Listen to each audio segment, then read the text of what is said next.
Хүнд бэрх цагийг даван туулж буй хүний залбирлыг дуу хөгжмөр Маргарет Бекер болон Кит Гейт нар илэрхийлсэн байдаг.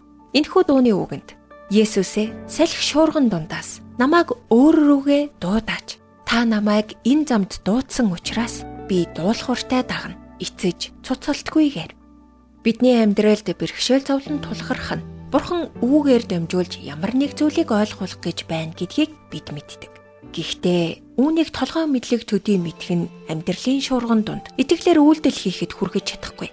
Хатагтай Чарлз Коуманы цүл дурсах горих чимээгүй цагийн номд сорилтын талаар эдгээр нь түүний уулс тэр үүнийг энт тавьсан гэж хичжээ. Ихэнт хийсэн дууны үгээс надад онцгой санагдсан хэсэг бол дууны төгсгөл хэсэг юм. Сорилтын дуунд тэмцэн явхад миний дотор эрдэнсийг бий болгооч. Сорилтыг эрдэнэс гэж төсөөлөхөд сонь санагдаж байгаа. Эрдэнэс гэдэг бол үн цэнтэй нандин зүйл шүү дээ. Илч Паул сорилтын талаар ярихдаа алдрын мөнхийн гэж хэлэхдээ бараг адил санааг илэрхийлсэн.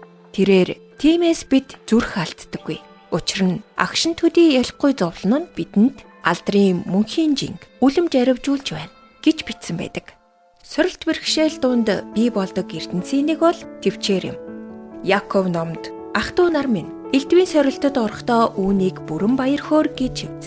Итгэлийн чин шалгуур хатуу жилд хүрэгдгийг та нар мэдхүлээ гэсэн. Төвчээр нь үргэлжлүүлэх шийдвэр бууж өгөхгүй байх ирмэлцэл юм. Бас Илч Паул бидэнд түүгээрч барахгүй мөн зовлонтойдоо баярладаг. Учир нь зовлон нь төвчээрийг, төвчээр нь батчлалыг, батчил нь найдварыг төрүүлдгийг мэднэ гэж хэлсэн. Бид бүгд сорилттой нүүр тулдаг. Тэрхүү хүнд цаг үеүүдэд Бурхан бидний дотор эрдэнсийг бий болгох болтугай. Урмын үгс сэтгэлийн зовлонгоос холдуулдаг. Хадагтай Дарлин Салагийн урам зоригийн үгс нэвтрүүлэг танд хүрлээ. Бидэнтэй холбогдох утас 8085 99 тэг тэг